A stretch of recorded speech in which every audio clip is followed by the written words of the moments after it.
Hey guys, welcome back to our channel Srilasya. ఈ రోజు అయితే మనం హైదరాబాద్ లో ఉన్న స్టాట్యూ ఆఫ్ ఈక్వాలిటీ యొక్క ప్రత్యేకత ఏంటో తెలుసుకుందాం రండి. రామానుజం స్టాట్యూ ఆఫ్ ఈక్వాలిటీ గురించి తెలుసుకోబోయే ముందు మన ఛానల్ ని ఎవరైనా ఫస్ట్ టైం చూస్తున్నట్లయితే మన ఛానల్ ని సబ్స్క్రైబ్ చేసుకోండి. ఇంకా వీడియో కంటిన్యూ చేద్దామా? శ్రీ రామానుజాచార్యుల గారి విగ్రహానికి పెద్ద కథే ఉంది. దీని నిర్మాణానికి సంబంధించి చైనా కంపెనీ అయిన ఆరోజన్ కార్పొరేషన్ తో 2015లో ఒప్పందం కుదిరింది. ఈ విగ్రహ నిర్మాణం కోసం భారతదేశంలోని ఎన్నో కంపెనీలతో పాటు ఇతర దేశాల్లోని ఎన్నో కంపెనీలు పోటీ పడగా చివరకు చైనాకి ఈ పని అప్పగించారు. ఈ కంపెనీ ప్రపంచవ్యాప్తంగా ఎన్నో దేశాలకు భారీ విగ్రహాలను రూపొందించింది. ఈ విగ్రహాన్ని రూపొందించేందుకు 7,000 టన్నుల పంచలోహాలను ఉపయోగించారు. బంగారం, వెండి, రాగి, కంచు, జింకు పదార్థాలను ఉపయోగించారు. దీనికి చీఫ్ ఫౌండర్ గా డిఎన్వి ప్రసాద్ వ్యవహరించారు. హైదరాబాద్ జిఆర్ లోని ముచ్చంతల్లో శ్రీ రామానుజాచార్యుల వారి విగ్రహాన్ని స్థాపించారు. 2014లో శంకుస్థాపన జరగ్గా 6 ఏళ్లలో నిర్మాణం పూర్తయింది.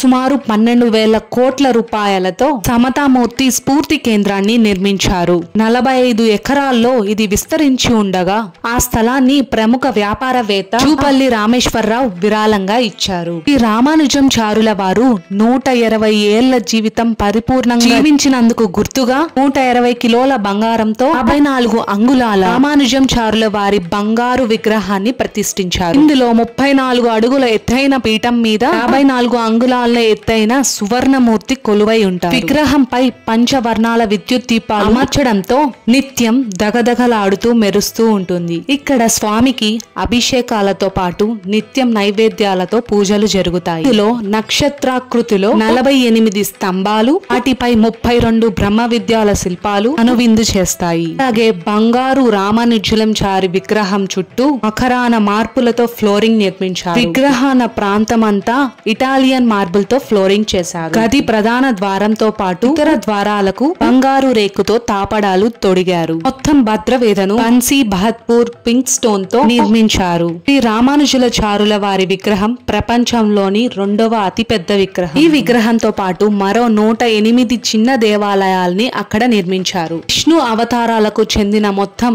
108 గుళ్లను 108 దివ్య దేశాలుగా భావిస్తారు. అంతేకాదు 468 స్తంభాలు ఉండగా వాటిని వివిధ ప్రాంతాల్లోని శిల్పులు పునులు దీనికి పనిచేశారు. ఈ 108 విగ్రహాలకు అనుగుణంగా రామానుజాచార్యుల వారి జీవిత చరిత్ర తెలిసే విధంగా గ్యాలరీ, లైబ్రరీ, పండిత సభలు, డిజిటల్ లైబ్రరీ ఏర్పాటు చేశారు. అంతేకాక స్పెషల్ అట్రాక్షన్ మ్యూజికల్ ఫౌంటైన్ ని కూడా నిర్మించారు. 1017లో తమిళనాడులోని శ్రీ పెదంబూరులో జన్మించారు రామానుజుల వారు. కంచి అద్వైతుల పండితుల వద్ద వేదాంత విద్య అభ్యసించారు. గురువుల బోధనలో తప్పులు కనిపెట్టడం ఆయన సొంతం. గురువు రామానుజానికి ఓం నమో నారాయణ అనే ముక్తి అష్టాక్షరి మంత్రాన్ని ఆదేశించి దీనిని చాలా రహస్యంగా ఉంచమని చెప్పాడు. అయితే వెంటనే రామానుజాచార్యుల వారు తిరికొట్టియూర్ ఆలయ గోపురం ఎక్కి నాకు తెలిసిన ఆ మంత్రాన్ని ప్రజలందరికీ బిగ్గరగా బోధించాడు. ఆ తర్వాత తాను ఉపదేశించిన మంత్రం వల్ల చాలా జనులు స్వర్గం పొందితే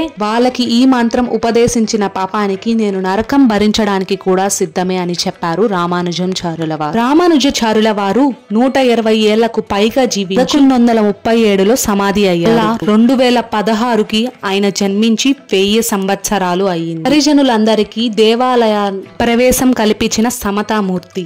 సమానత్వం, ఆప్యాయత, భక్తి మార్గమే భగవంతుని పొందడానికి ఉత్తమ మార్గం అని ఆయన బాగా విశ్వసించారు. ప్రకృతి, గాలి, నీరు, నేల వంటి వనరులను కాపాడుకోవాలని ప్రచారం చేశారు. ఆ రోజుల్లోనే విద్యను అందుబాటులోకి తెచ్చి అయిన కుటుంబం అనే భావనను ప్రజల్లో పొందించారు. సమాజంలో వివక్షకు గురైన వారందరికీ ఆయన దేవాలయం తలుపులు తెరిచారు. అందరూ సమానమే అని 1000 ఏళ్ల కిందటనే పోరాటం చేశారు రామానుజాచార్యులు. సకల మానవాడి మేలు కోసం విశిష్టాద్వైతాన్ని బలంగా ప్రచారం చేయడంతోనే సమతామూర్తి అయ్యారు. ఈ వీడియో మీకు నచ్చినట్లయితే do like, share and subscribe to our channel.